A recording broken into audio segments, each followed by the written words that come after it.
scheduled for a lab session tomorrow afternoon, you are lucky because you're doing the, you'll be working with the material practically at exactly the same time as we're talking about it in the lectures. Some of the stuff in the lab we won't quite have covered, but it's still quite a good thing. We will provide extra help.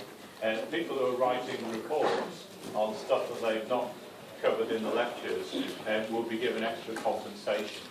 Okay, so we compensate in marking.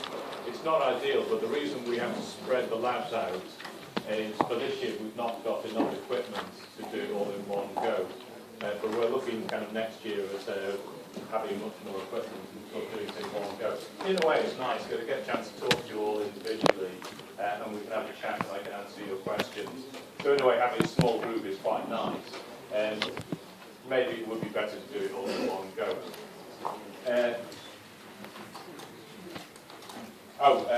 I've got an announcement from Sheila Knowles, who's our industrial liaison officer. Sheila's asked me to stick up a slide.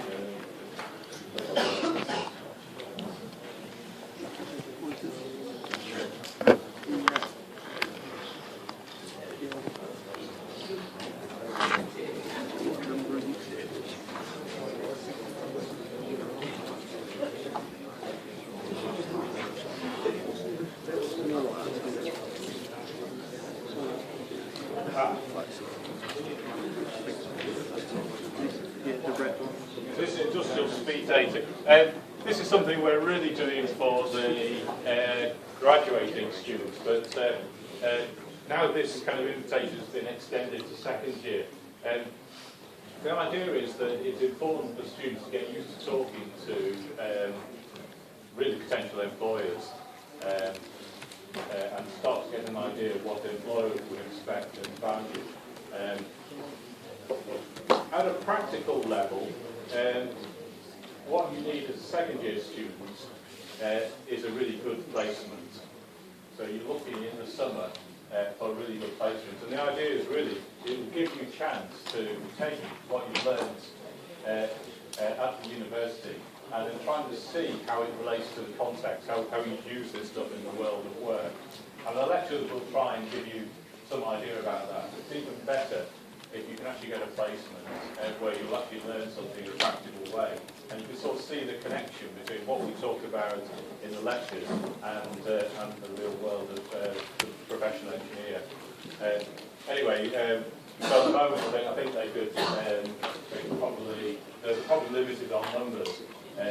But if you're keen to participate, just send an email to Sheila. She's already emailed all of you anyway, so you can have a look at that. Now, this lecture is really about a thing called characteristic impedance. And this is one of those little bits of knowledge that really defines an electrical engineer. So, if you want to know whether somebody is an electrical engineer or not, just ask them to tell you about characteristic impedance. Somebody who's not a professional engineer will generally not be able to explain this concept, certainly not be able to answer any questions on it. It comes up all the time. Now, we've talked about transmission lines. So, a transmission line is really just two conductors arranged to make, and we're thinking about physically a very big electrical circuit. The one that you've already come across in your practical work is coaxial cable. Like this. So you've all used coaxial cable to connect up oscilloscopes, signal generators, things like that. Now, this piece of cable is 50 ohm. 50 ohm cable. Can anybody tell me what that means? 50 ohm. Sorry? The resistance to cable. Let's just check that.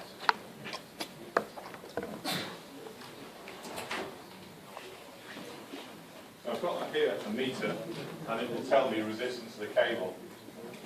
And what I'll do is I'll connect one connector to the inner conductor. I'll just hold it on. And put one connector on the outer.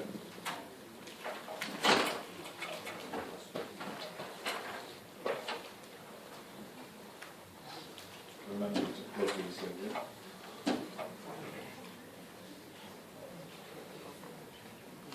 Okay, nothing. I mean, I'll double check. I'll just connect the other meter at the other end. So it's reading, if I connect the inner conductor at both ends, I get a very small value of resistance, just implying an electrical connection. But between the inner conductor and the outer conductor, there's no resistance at all. It looks like an open circuit. It's reading a resistance in mega ohms. So it's no indication of any connection there. The inner conductor, if I hold it on properly, there is a connection. I can connect to the outer conductor as well, so if I look to connect between the outer conductor at one end, here,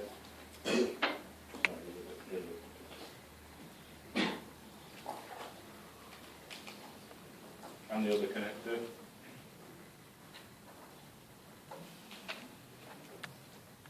I've got a connection. So this cable is exactly what we'd expect. It's like it's got two conductors, inner conductor, outer conductor, they're both continuous, both connected to the end. No sign of any 50 ohm anywhere. But it's 50 ohm cable. It's in the catalogue, 50 ohm cable. It says it, this is a big reel of it, it's 50 ohm cable. So, again, we're struggling to know what does the 50 ohm mean. I mean, engineers pay real money for this. I mean, they buy a reel of cable, significant investment. You can buy 50 ohm cable, you can buy 75 ohm cable, you can buy 300 ohm cable, all sorts of cables. Breakdown, yeah. That's a good guess. Breakdown resistance. At some point when you increase the voltage to a certain level, it will break down. It's going to be thousands and thousands of volts, and it's not going to be pretty when that happens. There's going to be smoke. Yes, sir? Is the 50 ohms just a reference to the impedance of the cable? Okay. There, you're just measuring resistance. Yep. Yeah, that's good. Any other ideas?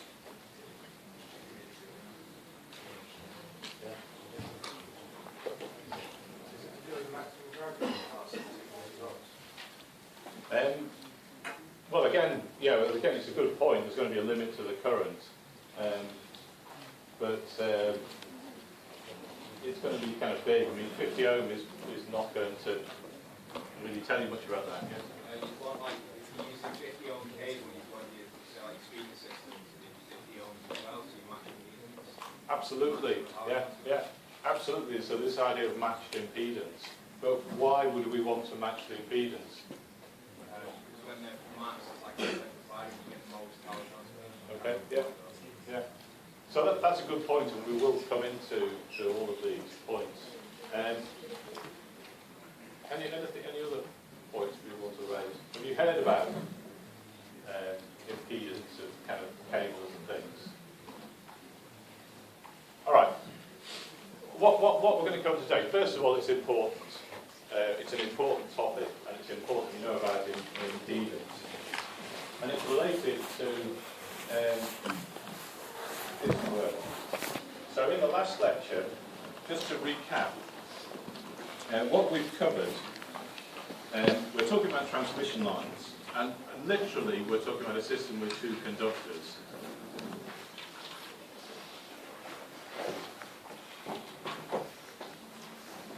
And really we're talking about any kind of arrangement of two conductors. It could be coaxial cable, or it could be side-by-side conductors, or it could be something else. When we've got a long transmission line, we've got to accept the fact that the voltage at one point isn't necessarily going to be the same as voltage at another point at some particular time. So we have to think of the idea of waves propagating along. So if you change something at this end, then that change will propagate, and we'll get, locally, we'll get voltages. We've used the symbol little v for voltages between the two conductors. And we'll also get currents, but the currents will be balanced. So the current on one conductor will be balanced with the other conductor. And so you can think of it like a disturbance. What we've found kind of so far is that the voltages and the currents must satisfy a thing called the wave equation. Now the wave equation is a second order equation. So d squared v by dz squared is equal to L prime C prime d squared v by dt squared. And there's a similar equation for currents, electrical current. So both of these disturbances, the voltage disturbance and the current disturbance, are constrained. They can't be anything. And we did some really quite basic maths to solve the wave equation. So the way you solve a differential equation is you guess the form of the solution and then you check it. We'll practice that again later so that you can do it yourself. But we found the kind of function that solves this equation is a function of both distance, and the distance is z, and that's where my dad says, come in.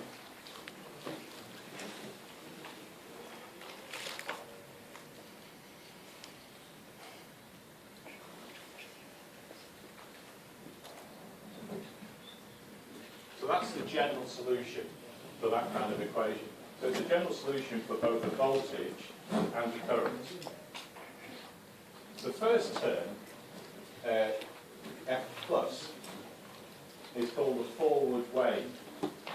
And you can tell it's a forward wave because it's being translated. So you've got a function of z minus something, and that shifts to the right. F minus is the reverse wave, and it's got z plus, and actually that shifts to the left. We did a little practice of that last time. Now these two waves, this could be either voltage or current, and they don't necessarily have any connection. And the really classic example of this, if you're actually talking on the telephone, you are literally talking on a two-wire circuit. There are only two wires connecting your telephone to somebody else's receiver. When you're talking, you're generating forward waves along an electrical circuit. And when somebody is replying to you, they're generating waves going the other direction. So you can think of this as like the sending wave, and this is the receiving wave, if you like. This wave actually could not be somebody talking back to you on an electrical circuit. It actually could be caused by reflections. So in general, the waves can be going one direction or the other direction. The one thing that is absolutely fixed is the speed of propagation. You've not got any choice that these waves propagate at a fixed speed. And the fixed speed is determined by the inductance speed at length of the cable and the capacitance speed at length. So once you've specified the cable, you've bought the cable here, your speed of signal propagation is completely fixed. F, the function that's being transmitted, actually could be anything. It could be any kind of shape, any function. It could be a sine wave, cosine wave, triangle wave, square wave, whatever. It can be any shape you want, but to solve the wave equation, it must be moving. It must be what we call a travelling wave.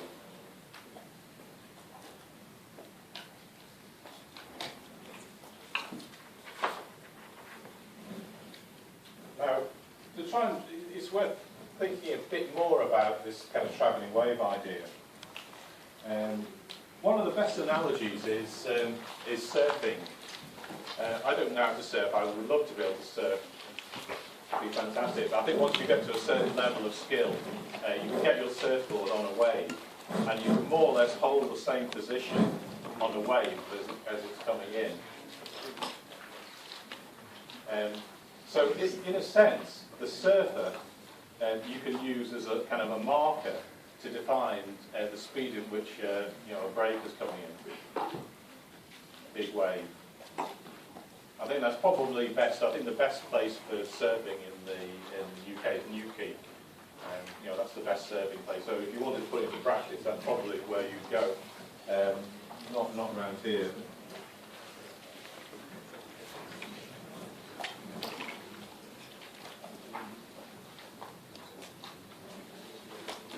So we need to just have a way of kind of formally recognising that. So if we just sketch, say a voltage wave now. That's voltage. And we're talking about some kind of pulse usually. So if we think about some kind of signal, a pulse might be some kind of function that looks like that. And we're just representing that in a way that represents a forward wave. So this could be Z minus big VT. So that's a small v and that's a big V. And what we wanted to do is to pick a point on the wave. So that's where, just imagining the surfer coming in. And we want to hold that point as the wave kind of propagates. So what we want to do is to find values of Z, values of T, for which Fz minus Vt is a constant. So we're just holding that particular value if things are propagating along. And the simplest way to achieve that is to say that Z minus Vt would be a constant. If you want to talk about wave velocity, the easiest thing to do is just differentiate both sides of the equation. That would give you dz by dt is equal to minus v is equal to 0. If you differentiate a constant, it's 0. Differentiate vt, it's just v. And obviously dz by dt. So if you want to just identify the velocity, dz by dt is equal to v. We kind of knew that anyway, but this is just another way of kind of coming to the same point. So this v is called the velocity of wave propagation. So, okay. It depends on the kind of cable, the kind of transmission line you're talking about, but it's fixed, and it's the same both ways.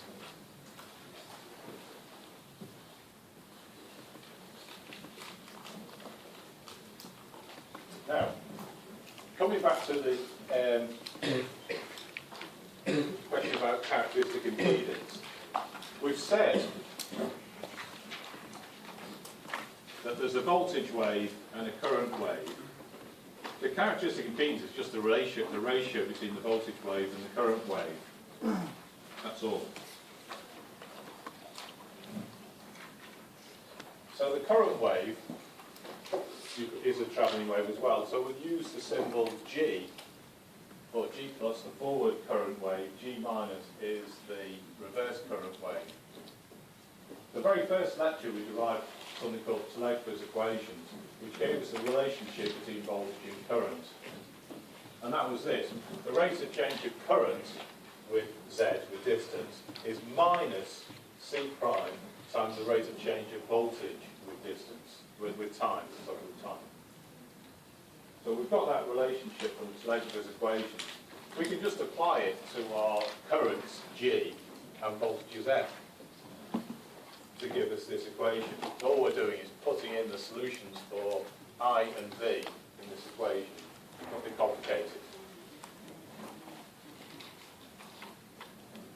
Now the thing is that the forward wave, the forward voltage wave, and the forward the backwards, the reverse voltage wave, don't necessarily have any connection. So there's really two separate equations there. And you can actually just deal with them separately.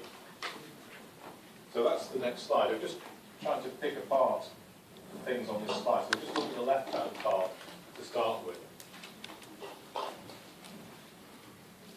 Look at the left-hand side, we've got a relationship dg plus by du is equal to c prime v df plus by du. So there is a relationship there between current and voltage. We can integrate that. Again, it's a little bit of maths. It's just if we've got a differential equation, we can integrate it. Now, the mathematicians would tell you this uses the fundamental theorem of calculus, is that if you've got an equation at the top, you can integrate that to give you a relationship like this. So it's g plus is equal to f plus just divided by a constant.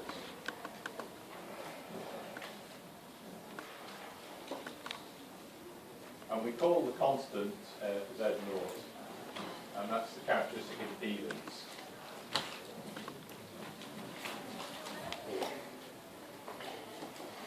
Just want you to just take a second and check the algebra.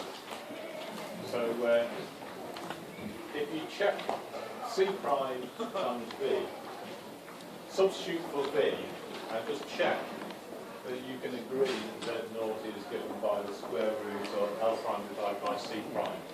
So I'll just give you a couple of minutes so you can actually do that yourself, rather than me telling you everything. Just spend a couple of minutes, just check the algebra. And if anybody's stuck with that, just give me a shout and I'll come and talk to you.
Okay.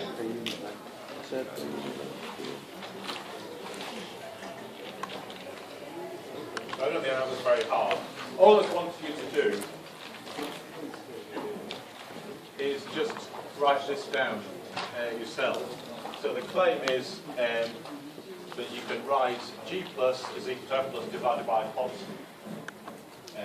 What is that constant? That's all. So if you look back through your kind of handout, you'll see a definition for velocity, wave velocity, in terms of L prime and C prime. So you can write big V is to 1 over L prime C prime. Okay? So, if you wanted to, you could simplify that.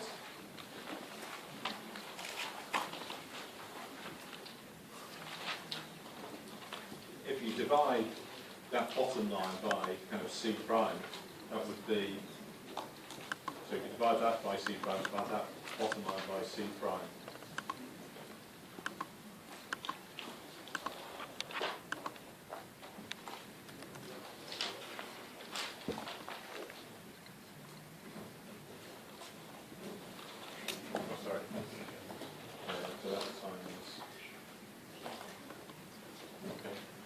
see that? And all we're saying is that this constant has got a special name. And that's characteristic impedance. That's all. So we're just using sort of very basic maths here. So if anybody asks you what characteristic impedance is, at one level you can say it's the square root of the ratio between inductance per unit length and capacitance per unit length of the cable. Obviously something to do with the impedance. Looking at the reverse wave, there is a slight difference. Because this time, when you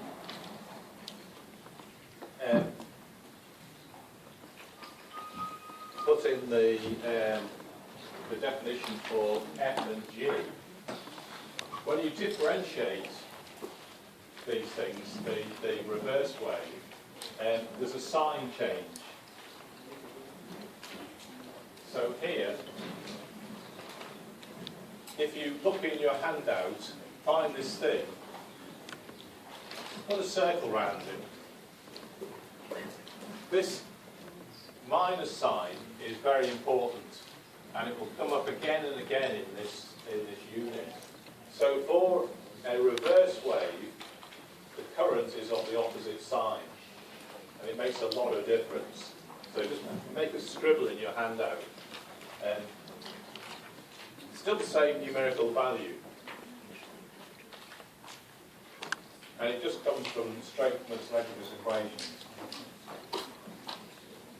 So I want you to think about an example now, and I want to think about an infinite transmission line.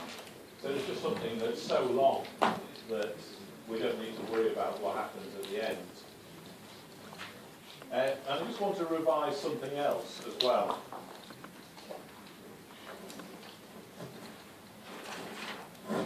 There's a few kind of equations that get you a long way in electrical engineering. And one of my favourite equations is the potential divider rule. Just so simple. If you've got two resistors like this,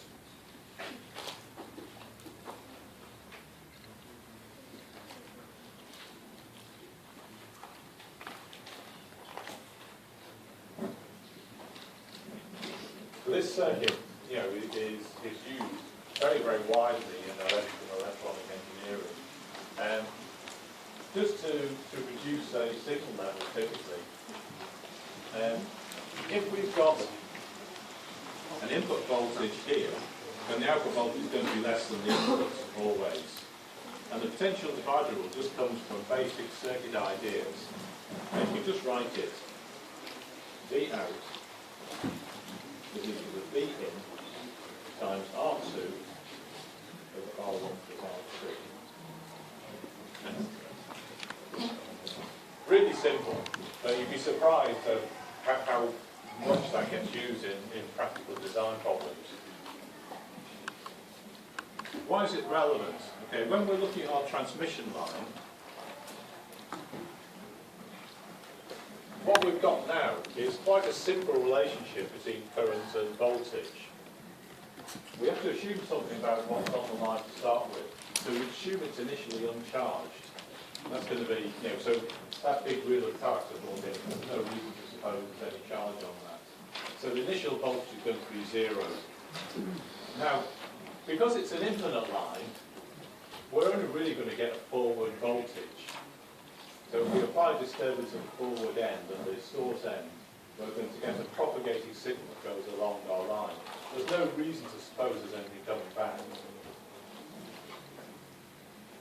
And so our general voltage and currents, we've just got a forward wave, V plus, and we're going to have a current wave as well. Now the current wave and the voltage wave are related by the characteristic impedance. So we can say that the current wave is just the voltage wave, V plus, divided by Z naught. And that's very much what the characteristic impedance tells us. It's simply the ratio between voltage and current. In practice, in a circuit, it looks like a resistor. So the way you draw a circuit is there's a signal source, Now we're using here Thevenin equivalent. So a Thevenin equivalent, the idea is that any signal source can be represented as a perfect voltage source, which we represent with the circle. And any voltage source, any signal source, always has its own source impedance. And that's just represented by a resistor. So that's just a very general way of talking about any kind of signal source. As an equivalent, the transmission line is just a resistor. That's all it is. It just looks at, it behaves exactly as a resistor. There's no way you could tell the difference. If I gave you an infinitely long transmission line, it would look like a resistor if you put it in a circuit. If the characteristic impedance was 50 ohm, it would look like a resistor at 50 ohm. But that's only an infinite line. We'll talk about finite lines tomorrow. And so we've got the potential divider rule. If you actually want to know how big the forward wave is, you can think of it as a potential divider. The top resistor, R1 in my previous diagram, is RS, and the bottom resistor is Z0. Not really a resistor. It will do the job in the sense that you can use the characteristic impedance to calculate what the voltage on the line would be, and it will be correct. You'll see in the practical work yourself that you get the right answer using the characteristic impedance. So it's not something that's completely abstract. It's a number that you'll need to use in circuits. But what is surprising is that the voltage on the transmission line is just not the same as the applied voltage. You've always got the potential divider effect.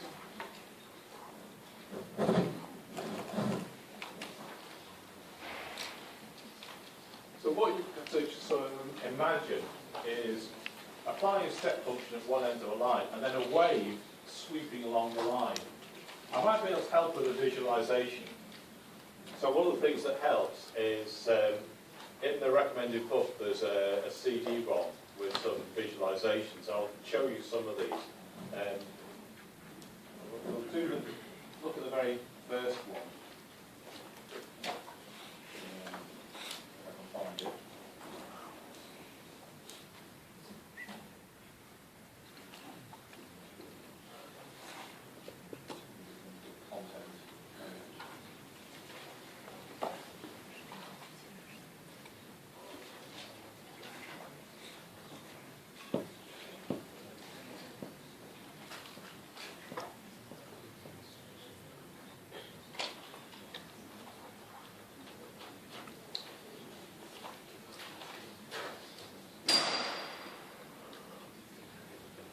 So what we're looking at here is, well, this isn't a circuit for an infinite transmission line. This is a finite transmission line. It's got what's called a terminating resistor on the end.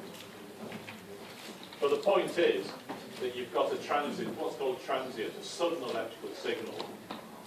RG is the RS resistance, the source resistance, and the battery is representing a voltage source. So that's a step generator. And this thing, if it works, should display an animation. So if you actually look at this VG, the VG level is 24 volts. Yeah, you can see that on the top right. But in the actual circuit, RG is a 25 ohm resistor, and the characteristic impedance of the line is 50 ohm. We'll start the animation. I'll just stop it, so we'll frozen time. I just want you to point out that that voltage is not 24 volts. VG is 24 volts. The battery that shows is 24 volts. The signal that gets in line isn't 24 because there's a potential divider. And what's relevant is Z0, that's the bottom end of the potential divider. And then you've got RG as the top resistor. So RG is 25, characteristic impedance is 75. So it's the sum is 50 divided by 50 plus 25, so it's 2/3. So we expect to get 2/3 of 24 volts, which is 16 volts. And a frozen time. So, and this axis on the bottom represents distance. So we're looking at a long transmission line, and there's this wave swooping along the transmission line. Up to about 5 kilometres in this case, the signal hasn't arrived. If you actually took a meter, like this one, and measured the voltage on the line, there'd be nothing. The wave hasn't arrived. After 5 meters, after 5 meters not arrived, before 5 meters arrived. So at any point between 0 and 5, you'd be measuring 16 volts. Any point between 5 and 12, you'd be measuring nothing. But this is happening generally very, very fast. Any questions?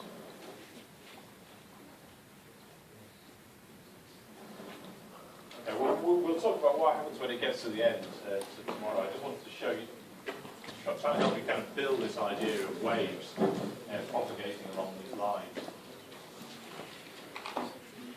I've got an example for you now.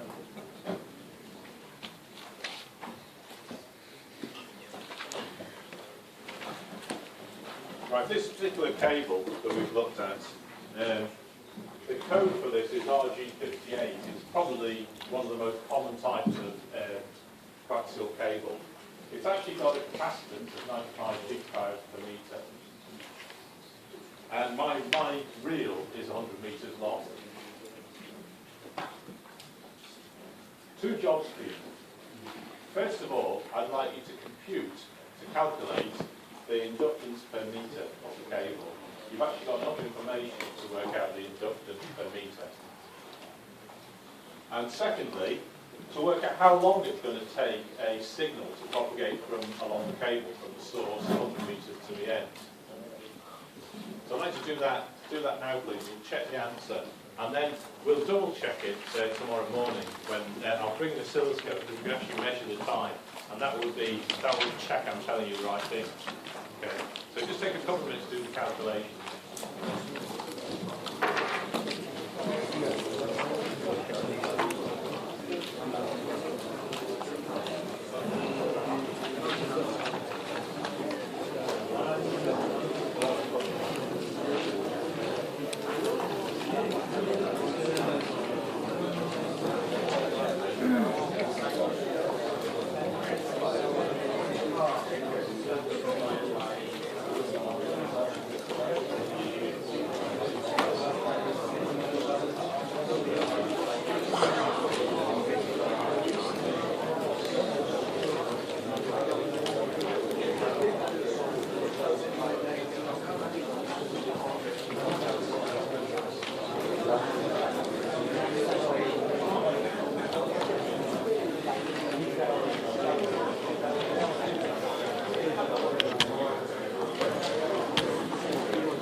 That one's kind of quite easy. Have you got an answer?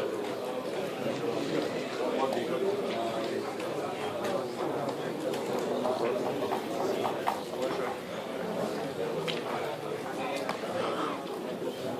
Yeah, we've got one suggestion of 237 nanohenries per metre. Would anybody like to agree with that? Anybody disagree? Anybody on the fence? It's worthwhile you get your calculator out and just practicing these calculations. The kind of things that go wrong are, not knowing what a picofarad is and things like that. I'll just write down the answer.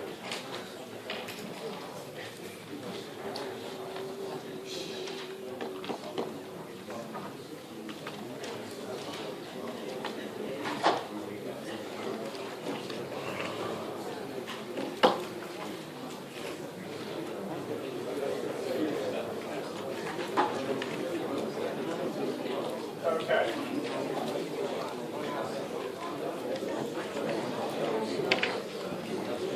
So a microhenry is 10 to the minus 6 of a henry, nanohenry is 10 to the minus 9.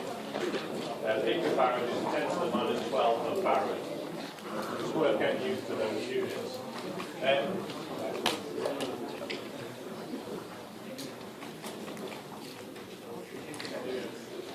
You're going to need to work out the velocity as well. What's the wave velocity going to be?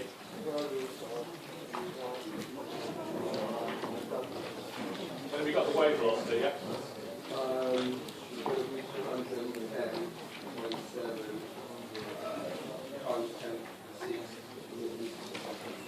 Okay, so 2.1 by 10 to the 8.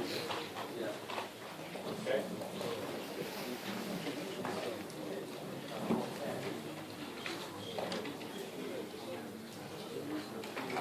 Would anybody like to agree with that?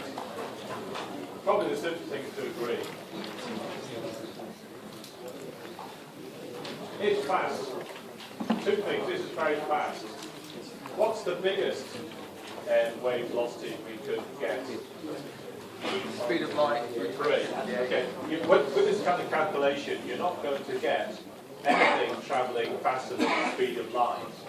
So if you get an answer more than 3 by 10 to the 8 meters per second, you know you've done something wrong. Typically, for transmission lines, it will be a big fraction of the speed of light. So typically between 1.5 and 2.5 by 10 to the 8. But it's not going to get very close to 3, unless it's an air gap. So if you've got a transmission line with no insulation, and you've just got 2 lines side by side with nothing between them, then the propagation wheel will be quite close to the speed of light. So one way of thinking about it is the actual insulation, it's called a dielectric, it actually slows things down within the cable. But I think rather than I think the other point I'd make is that it's actually quite surprising that I can just give you 2 numbers. I can give you a capacitance and I can give you a characteristic impedance, and then you can tell me interesting things like how fast signals propagate along the line. That's quite interesting.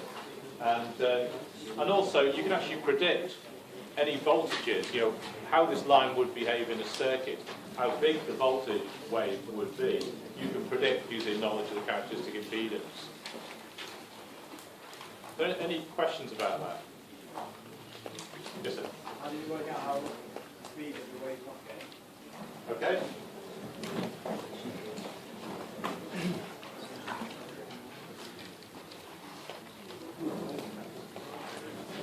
Just that. Okay. So if you know the inductance per unit length, del prime, and the capacitance per unit length, you can work it out. Work out what the speed is. Sorry? Sorry, could you quiet, please? I just want to do this question.